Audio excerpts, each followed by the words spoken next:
1925-এ এক ব্রিটিশ অভিযাত্রী Percy Fawcett Amazon rain ফরেস্টে এমন একটি শহরের সন্ধানে গিয়েছিলেন যার সম্পর্কে বলা হয় যে এটি সম্পূর্ণ সোনায় নির্মিত এবং তার রাজা প্রতিদিন সোনার গুঁড়ো দিয়ে স্নান করেন। কিন্তু সেদিন পার্সি ফোসেট তাদের ক্যাম্প থেকে বের হয়েছিলেন, তবে আর কখনো ফিরে আসেননি। দর্শকবৃন্দ, অ্যামাজন হলো এমন একটি বিস্ময়কর অঞ্চল যা 8টি দেশ পরস্পরের সাথে ভাগ করে নেয়। এর এলাকা 70 লাখ বর্গ কিলোমিটার। এত বড় এলাকায় ভারতের মতো 2টি দেশ এবং যুক্তরাজ্যের মতো 28টি দেশ ফিট হতে পারে। সমুদ্রের বিশাল একটি অংশ এখনও আমরা মানুষরা অনুসন্ধান করতে পারিনি। ঠিক তেমনি অ্যামাজন রেন ফরেস্টেরও একটি বড় অংশ এখনও মানুষের নাগালের বাইরে। এখানে এমন উদ্ভিদ, প্রাণী এবং মাইক্রোবোসের প্রজাতি বসবাস করে যার মাত্র 10% এখন পর্যন্ত সন্ধান পাওয়া গেছে। প্রতিদিন এখানে নতুন প্রজাতির জন্ম হয়। অ্যামাজন রেন ফরেস্টে প্রায় 40,000 কোটি গাছ রয়েছে এবং এই কারণেই এই বনকে পৃথিবীর ফুসফুস বলা হয়। সারা বিশ্বের মোট অক্সিজেনের 20% অ্যামাজন রেন ফরেস্ট থেকে নিঃসৃত হয়। এক অনুমান অনুযায়ী অ্যামাজনে প্রায় 2 লাখ মানুষ বসবাস করে, যাদের বাইরের বিশ্বের সঙ্গে কোনো সংযোগ নেই। কারণ অ্যামাজনের আজ পর্যন্ত সবচেয়ে বড় রহস্য হলো এখানকার সিটি অফ গোল্ড, যাকে এলডোরাডো নামেও ডাকা হয়। বলা হয় এক সময় এখানে এমন একটি শহর ছিল যা সম্পূর্ণ সোনায় নির্মিত ছিল এবং এখানকার রাজা প্রতিদিন সোনার গুঁড়ো দিয়ে স্নান করতেন এবং সেই সোনা অ্যামাজন নদীতে ভাসিয়ে দিতেন। হ্যাঁ, 1600 শতকে ইউরোপীয়রা দক্ষিণ আমেরিকায় আসে, যেখানে অ্যামাজন ফরেস্ট অবস্থিত। তারা সঙ্গে অনেক সৈন্য নিয়ে এসেছিল এবং এই এলাকাটি দখল করার পরিকল্পনা করেছিল। এখানে তাদের মুখোমুখি হয় অ্যামাজনের স্থানীয় মানুষের সঙ্গে, যারা এখানে তাদের শহর গড়ে তুলেছিল। ইউরোপীয়রা সেই শহরগুলোর উপর দখল করে নেয়। 1600 শতকের শেষের দিকে তাদের কাছে খবর আসে যে অ্যামাজন বনের গভীরে একটি শহর রয়েছে যা সম্পূর্ণ সোনায় নির্মিত। এই খবর শুনে ইউরোপীয় এলডোরাডো সিটি খোঁজার মিশন শুরু করে। পুরো অ্যামাজন বন চুষে ফেলার পর তারা এখানকার অনেকগুলো উপজাতি খুঁজে পায়, কিন্তু যে শহরটির সন্ধানে তারা ছিল সেটি খুঁজে পায়নি। যদিও এখানে তারা প্রচুর সোনা আবিষ্কার করে। পরবর্তী 200 বছরে ধরে খোঁজ চালানোর পর অবশেষে এলডোরাডোকে একটি মাইথ ঘোষণা করা হয়। 1900 শতকে এক ব্রিটিশ অভিযাত্রী পার্সি ফোসেট আবারও এলডোরাডো খুঁজে বের করার সিদ্ধান্ত নেন। তিনি অ্যামাজনে মোট 8টি অভিযান পরিচালনা করেন, তবে এই সময়েও তিনি এলডোরাডোর কোনো সন্ধান তো পাননি। এমনকি ইউরোপীয়দের বর্ণিত অন্য শহরগুলোরও কোনো চিহ্ন খুঁজে পাননি।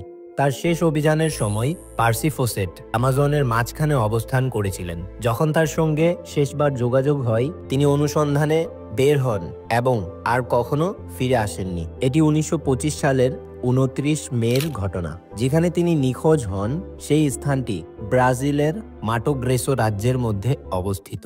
বিজ্ঞানীদের মতে এই জায়গা মানুষের বসবাসের জন্য উপযোগী নয়, তাই এখানে কোনো শহর বা গ্রাম গড়ে উঠতে পারে না। তবে সময়ের সঙ্গে সঙ্গে যখন প্রযুক্তি অনেক উন্নত হয়ে ওঠে, তখন অ্যামাজনে এমন কিছু চিহ্ন পাওয়া যায় যা প্রমাণ করে যে কোনো এক সময় এখানে মানুষ সম্পূর্ণ শহর গড়ে তুলেছিল।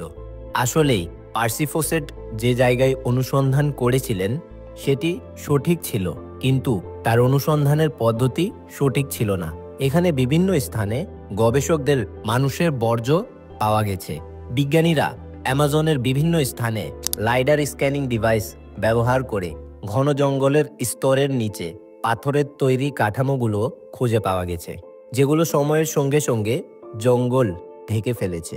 ন্যাশনাল জিওগ্রাফি দলের একটি অনুসন্ধানে দেখা গেছে যে ক্যারিবিয়ান উপকূল থেকে 15 কিলোমিটার ভিতরে অ্যামাজনে এমন একটি শহর আবিষ্কার হয়েছে 2000 বছর পুরনো সম্পূর্ণ কাঠামো পাহাড়ের নিচে চাপা পড়ে রয়েছে। কিন্তু এর মধ্যে কোনটি এলডোরাডো এবং এত বিশাল অ্যামাজন বনের কোথায় এটি অবস্থিত ছিল তা আজও বৈজ্ঞানিক সম্প্রদায়ের জন্য একটি রহস্য রয়ে গেছে। নাম্বার 4, এই বিস্তীর্ণ এবং দুর্গম জঙ্গলে এমন অনেক উপজাতি রয়েছে যারা আজ পর্যন্ত বাইরের পৃথিবী দেখে নাই।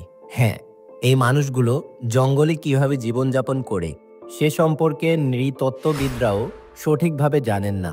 এদের মধ্যে একটি উপজাতি পিরিক পুরো নামে পরিচিত, যারা পশ্চিম ব্রাজিলে বসবাস করে। একসময় এই উপজাতিতে হাজার হাজার মানুষ ছিল, কিন্তু এখন মাত্র 15 থেকে 20 জন জীবিত রয়েছে। এই উপজাতি সম্পর্কে আমরা 1998 সালের পরেই জানতে পারি, যখন প্রথমবার তাদের বাইরের বিশ্বের সঙ্গে যোগাযোগ হয়। তাদের ভাষা শুনে মনে হয়েছিল যেন তারা তাদের দুঃখ কষ্ট প্রকাশ করতে চাচ্ছিল।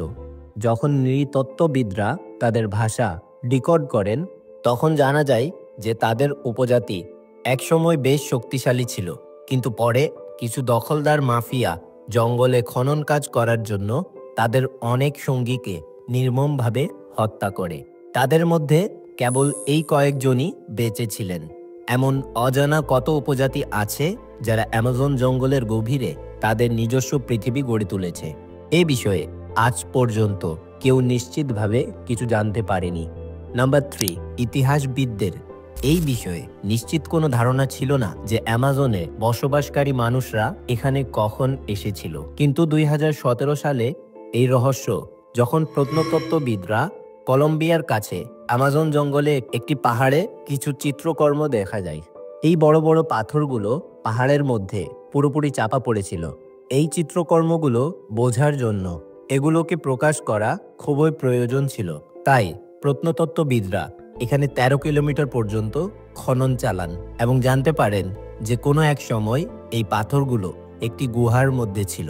এই 13 কিলোমিটার দীর্ঘ গুহার দেয়ালে যে চিত্রকর্মগুলো পাওয়া যায় সেগুলো প্রায় 12,000 বছরের পুরনো। সে সময় ছিল শেষ বরফ যুগের শেষ পর্যায়ে। পরিষ্কারভাবেই বোঝা যায় যে তখন এখানে জঙ্গল নয়, চারদিকে শুধুই বরফ ছিল, যেমন মস্তডন এবং জায়ান্ট স্লথ। এই চিত্রকর্মগুলোর মাধ্যমে আন্দাজ করা যায় যে সেই সময়ে এখানে মানুষ কিভাবে জীবনযাপন করত এবং কিভাবে তারা নিজেদের থেকে অনেক বড় প্রাণীদের শিকার করত। নাম্বার 2, 2019 সালে বিজ্ঞানীরা চমকে গিয়েছিলেন যখন তারা উত্তর ব্রাজিলের আমাজন ফরেস্টের মারাভা আইল্যান্ড এ একটি মৃত হ্যাম্পব্যাক তিমি দেখতে পান। বিস্ময়ের ব্যাপার ছিল, তিমিটির মৃত্যু নয়, বরং এর মৃত্যুর সময়টি প্রকৃতির নিয়মের বিরুদ্ধে ছিল। শুধু তাই নয়, এই তিমিটি আমাজন নদীর কাছে মাটির উপর পাওয়া গিয়েছিল। আসলে এটি ছিল প্রায় 10 টন। এটি ছিল একটি বড় তিমির বাচ্চা। অক্টোবর থেকে নভেম্বর মাসে আমাজনের কাছে সমুদ্রে গরম পানি উপভোগ করে, কিন্তু তারপর খাবারের খোঁজে দক্ষিণে আন্টার্কটিকার কাছে চলে যায়। তবে এই তিমি কিভাবে ফেব্রুয়ারি মাসে অ্যামাজনের কাছে মারা গেল? তদন্তের মাধ্যমে জানা যায় যে দিন তিমিটি পাওয়া গিয়েছিল তার ঠিক 4 দিন আগে এটি মারা গিয়েছিল। এর দেহে কোনো শিকারী প্রাণীর আক্রমণের চিহ্ন ছিল না এবং কোনো আঘাতও ছিল না।